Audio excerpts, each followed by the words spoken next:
हाय दोस्तों, अगर आप मुझे पहली बार देख रहे हो तो मेरे चैनल के ऊपर आपका स्वागत है। मेरा नाम मरियम है और आज की इस वीडियो में मैं आपको एक रियल हॉरर स्टोरी सुनाने वाली हूँ। पहले मैं अपना बैकग्राउंड दे देती हूँ। मैं रहती हूँ गांव में और आज की ये जो स्टोरी है ना, ये मेरे गांव से ही रिलेटेड है और ये 100% रियल है। तो आप क्या सोचते हो इस सब के बारे में, कमेंट करके ज़रूर से बताना। अभी स्टोरी की शुरुआत करते हैं। तो ये स्टोरी मतलब ये जो घटना घटी थी, ये कुछ 25 से 30 साल पहले की घटना ही है। और उस टाइम पे एज़ यू ऑल नो, हमारे गांव में उतनी ज़्यादा कोई बिजली वगैरह की सुविधा नहीं होती थी। मतलब कि बिजली वॉज देयर, लेकिन वो हमेशा रहेंगी ऐसा नहीं होता था। बिजली बहुत ज़्यादा फ्रिक्वेंटली आया जाया करती थी। ये भी उसी टाइम की कहानी है। तो ये कहानी है मुन्ना भाई की। मैंने उनका नकली नाम रख दिया है मुन्ना भाई। तो मुन्ना भाई जो थे ना, वो बहुत ज़्यादा मेहनती ड्राइवर थे। उनके पास में एक गाड़ी थी और वो उस गाड़ी से भाड़े लिया करते थे। और जिसको समझो शहर जाना है, मतलब कि मुंबई शहर जाना है, फिर कहीं बड़े दूसरे शहर में जाना है, तो वो उनको ड्रॉप किया करते थे और फिर वो अपनी फ़ीस लिया करते थे। तो एक दिन ऐसे ही हुआ, मुन्ना भाई के पास में एक भाड़ा था। मुन्ना भाई ने क्या किया, अपने उस भाड़े को लेके गए उसके डेस्टिनेशन तक और वापसी में अब वो अकेले थे। अब वो अकेले वापस आ रहे थे और जब वो वापस आ रहे थे ना, तो उनको अभी मतलब जो उनका गांव था वो एक ब्रिज के पार था। मतलब कि उनके गांव तक पहुंचने के लिए बस उनको एक ब्रिज क्रॉस करना था।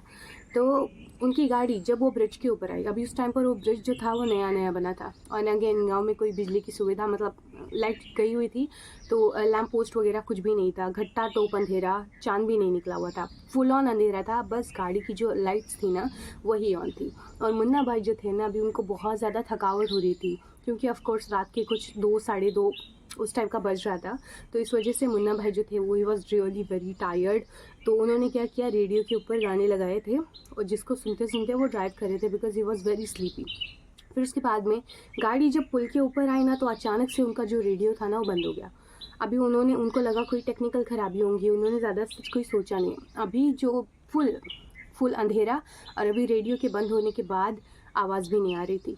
तो माहौल जो था ना वो एकदम भयंकर टाइप का हो गया था। तो जब वो ब्रिज के ऊपर आए और जब वो सेंटर में थे, तब उनको अचानक से 2 आदमियों की बात करने की आवाज़ आई।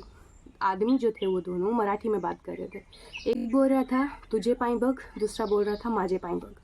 इसका मतलब होता है कि तेरे पैर देख और मेरे पैर देख। मराठी में वो बात कर रहे थे। और अभी मेरे वो जो मुन्ना भाई थे, तो उनको लगा कि इतनी आवाज़ कहाँ से आ रही है। मतलब कि अगर नॉर्मल कोई ह्यूमन बात कर रहा होता है तो गाड़ी के अंदर उसकी आवाज़ इजीली नहीं आती, लेकिन मुन्ना भाई को वो आवाज़ें क्लियरली आ रही थी कि तुझे पाई बग आणि माझे पाई बग। और वो आवाज़ इतनी ज़्यादा क्लियर थी ना कि मुन्ना भाई का पैर अचानक से ब्रेक पर गिरा। उन्होंने ब्रेक मारे और वो गाड़ी थोड़ी देर के लिए वहाँ पर रुकी। फिर मुन्ना भाई बोले शायद मेरा वहम होगा, मे बी मैं हालुसिनेट कर रहा हूँ। तो फिर उन्होंने दोबारा से अपनी गाड़ी को एक्सीलरेट किया और आगे लेके गए। ब्रिज को उन्होंने पार कर लिया। फिर उसके बाद में गांव की बॉर्डर के ऊपर वो पहुंच गए थे। अभी गांव के बॉर्डर के ऊपर है ना 2 पेड़ थे, एक जामुन का था और एक बरगद का पेड़ था। तो वहाँ पर आओ कि गाड़ी है ना मुन्ना भाई की अपने आप रुक गई। मुन्ना भाई एकदम ऐसे अनकॉन्शियस हो जाते हैं ना, उस टाइप से हो गए। मतलब उनको समझ में नहीं आ रहा, तो उन्होंने गाड़ी वहीं पर रोक दी और फिर अनकॉन्शियसली उन्होंने गाड़ी जो थी वो अपनी घुमा ली, यू टर्न ले लिया और वो दोबारा से चले गए ब्रिज के ऊपर। ब्रिज के ऊपर दोबारा से गए तो उनको फिर से वही आवाज़ें आई, 2 आदमियों की बात करने की आवाज़ें, जो कि मराठी में बात कर रहे थे, तुझे पाई बग माजे पाई बग। और वो आवाज़ सुनते ही मुन्ना भाई को जैसे होश आ गया। उन्होंने बोले मैं यहाँ क्या कर रहा हूँ। उन्होंने फिर से गाड़ी को यू टर्न ले लिया और गांव की तरफ बढ़े। गांव की तरफ अगेन बढ़े। वो अगेन गांव की जो सरहद के ऊपर जो 2 पेड़ थे, जामुन का और बरगद का, वो वहीं पर आकर रुक गए। फिर से उन्होंने अनकॉन्शियसली गाड़ी घुमाई और फिर से वो ब्रिज के ऊपर गए और फिर से ब्रिज के मिड पे जाने के बाद में अगेन उनकी आँख खुली, जैसे वो कॉन्शियस, मतलब होश में आ गए। और फिर से उनको वही आवाज़ आई, तुझे पाई बग माजे पाई बग। उन्होंने फिर से गाड़ी घुमाई, फिर से वो गांव की बॉर्डर पर गए, फिर से अनकॉन्शियस हो गए और फिर से वो बॉर्डर से निकल कर दोबारा से ब्रिज के ऊपर आ गए अनकॉन्शियसली। और फिर से उनको जैसे होश आ गया और अगेन सेम आवाज़। तो अब की बारी मुन्ना भाई डर गए। उन्होंने बोले यार ये तीसरी बार हुआ है, ये कुछ नॉर्मल चीज़ नहीं है कि वो बार बार अनकॉन्शियस हुए जा रहे हैं। वो जैसे एक लूप में फंस गए थे and it was very horrifying because he was alone. अकेले भी थे, अंधेरा भी था, रेडियो भी काम नहीं कर रहा था, तो ही वॉज रियली अफ्रेड। फिर उसके बाद में उन्होंने क्या किया, गाड़ी जो थी ना उन्होंने पुल के बाहर निकाली। समझो, पुल के बाहर उन्होंने गाड़ी निकाली, ब्रिज के बाहर निकाली और फिर है ना उन्होंने गाड़ी दोबारा से घुमाई। और अब की बारी उन्होंने देखा, मतलब क्योंकि वो ज़्यादा डिस्टेंस पे थे तो अभी उनको ब्रिज के नीचे का जो था ना वो नज़र आ रहा था। तो उन्होंने वहाँ पर देखा 2 आदमी सफ़ेद धोतर और कुर्ते में वहाँ पर खड़े हैं और वो एक दूसरे के पैरों की तरफ पॉइंट करके बोल रहे हैं, तुझे पाई बग माजे पाई बग, यानी कि तेरे पैर देख मेरे पैर देख। और जब मेरे मुन्ना भाई ने जब देखे तो उनके पैर उल्टे थे और ये देख के ही वॉज़ वेरी, बहुत ज़्यादा डर गए वो। लेकिन फिर उन्होंने सोचा अगर डरूंगा तो ये और ज़्यादा डराएंगे। फिर मुन्ना भाई ने दुआएं पढ़नी स्टार्ट कर दी, उन्होंने आयत कुर्सी पढ़नी स्टार्ट कर दी और गाड़ी को तेज़ी से भगाया। और अब की बारी जब वो दुआ पढ़ रहे थे तो लकीली वो अनकॉन्शियस नहीं हुए। अब की बारी वो गांव की बॉर्डर में सीधा घुस गए और सीधा अपने घर को चले गए और ऐसे करके वो उस रात को बच गए। और उसके बाद में उन्होंने ये वाला जो इंसिडेंट था ना वो सबको बताया। अभी आपको ऐसा लगेगा कि कोई किसी ने यकीन नहीं किया होगा, लेकिन ऐसा नहीं था। हर किसी की बात, मतलब हर किसी को उनकी बात पर यकीन हो गया था, क्योंकि इस टाइप के इंसिडेंट और भी लोगों ने एक्सपीरियंस किए थे।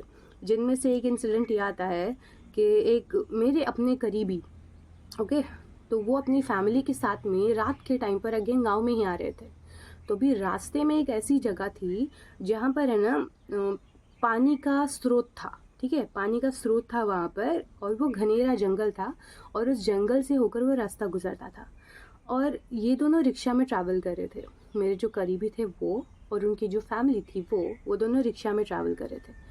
और फिर अचानक से जो रिक्शा चला रहे थे ना, उन्होंने रिक्शा रोक दी तो मेरे जो करीबी थे उन्होंने नोटिस किया कि जंगल से कुछ सफ़ेद कपड़ों में लोग निकले हुए हैं और वो रोड को क्रॉस करके वो जो पानी का स्रोत था ना वहाँ पर जा रहे हैं। अभी मेरे करीबी ने कुछ बोलने की कोशिश की, लेकिन जो रिक्शा चला रहे थे ना उन्होंने उनको रोक दिया, बोले कि कुछ बोलो मत, इसी तरीके से उनको रोक दिया गया। और फिर उसके बाद में जब वो सफ़ेद कपड़े वाले लोगों ने क्रॉस कर लिया ना, मेरे करीबी ने मुझे बताया था उनके जो चेहरे थे ना देवर मतलब ऑल ब्लैंक, जैसे कि रोबोट्स होते हैं ना, कोई एक्सप्रेशन नहीं चेहरे पे, कुछ बोल नहीं रहे थे, दे आर रियली क्वाइट। लेकिन उन्होंने उनके जो एक्शंस थे ना, मतलब रोबोटिक मैनर में किस तरीके से चलते हैं ना, जैसे इमोशन लेस होते हैं, कोई इमोशन नहीं होता चेहरे के ऊपर, तो वो उस टाइप के लोग थे। मेरे करीबी ने मुझे बाद में ये कहानी बताई थी। और फिर उसके बाद में जब वो लोग चले गए तो वो रिक्शा जो थी ना, रिक्शा वाले उन्होंने दुआएं पढ़ना स्टार्ट किया, मेरे करीबी ने भी दुआएं वगैरह पढ़ना स्टार्ट किया। फिर उसके बाद में रिक्शा उन्होंने चलाते चलाते गांव में लेके आए। फिर उसके बाद में मेरे करीबी ने उन रिक्शा वालों को पूछा कि ये क्या था और आपको कैसे पता कि चुप रहना है। तो उन्होंने बोले कि रात के समय है ना इस तरीके की एंटिटीज़ निकलती है और हमें उस टाइम पर उनको इग्नोर कर देना चाहिए। अगर हम उनके ऊपर ज़्यादा ध्यान देंगे ना तो may be they can harm us. और इस वजह से उन्होंने उनको चुप रहने का इशारा किया। और इस तरीके की और भी कहानी ऐसी सुनने के लिए मिलती है कि रात के समय कोई रिक्शा ड्राइव करके जा रहा था और उनको सेम वाइट कपड़ों में कुछ एंटिटीज़ दिखी थी। लेकिन ज़्यादातर लोग तो यही रिकमेंड करते हैं कि उनको बेसिकली इग्नोर करना चाहिए, उनको कोई आवाज़ वगैरह नहीं देनी चाहिए, वो कहाँ जा रहे हैं उनको जाने देना चाहिए। ये बेसिकली एंटिटीज़ होती है जैसे कि जिन वगैरह, जो मोस्टली उतना ज़्यादा कोई हार्म नहीं करते, लेकिन ये सारी चीज़ें जो वो एग्जिस्ट करती है। और जब गांव में या फिर शहरों में उतनी ज़्यादा कोई लाइट वगैरह की सुविधा नहीं होती थी ना, तो ये सारी चीज़ें, ये जो घटनाएं थी वो बहुत ज़्यादा घटा करती थी। लेकिन सिंस अभी हर जगह पर रोशनी है, शोर शराबा, इतना ज़्यादा कोई संसार नहीं रहता, तो ये सारी जो घटनाएँ हैं वो काफ़ी हद तक कम भी हो गई है। तो यस, दैट्स दैट। और इस टाइप की अभी और भी सारी कहानियाँ हैं, लेकिन वो थोड़ी सी अभी जिस एंटिटीज़ के बारे में मैंने आपको बताया, मे बी वो मुन्ना भाई वाली एंटिटी पता नहीं हो क्या कर रही थी, बिकॉज वो लिटरली उनको परेशान कर रहे थे, एक लूप में फंसा दिया हुआ था। तो वो शायद उतने ज़्यादा प्योर अच्छे किस्म के नहीं थे, लेकिन जिनको मेरे करीबी ने देखा था, मतलब कि रास्ता क्रॉस करते हुए, वो शायद उतने बुरे नहीं थे। तो हर एक एंटिटी आई थिंक अलग अलग होती है, कोई परेशान करते हैं, कोई इतना ज़्यादा परेशान नहीं करते। और आप क्या सोचते हो उन सब के बारे में कमेंट करके ज़रूर से बताना। आपको लगता है ये सारी चीज़ें जो होती है वो सोच होती है, और मुझे बताना ज़रूर, ताकि मैं इस तरीके की, और अगर मेरे पास में कहानियाँ हैं, बस में सुनाने के लिए आपको बहुत सारी कहानियाँ हैं, क्योंकि गांव के इस परिसर में बहुत सारी कहानियाँ मशहूर है जिनके बारे में मैं आपको बता सकती हूँ। कमेंट करके ज़रूर से बताना। मैं मिलती हूँ आपसे अगली वीडियो में, और तब तक के लिए अपना ख्याल रखिए।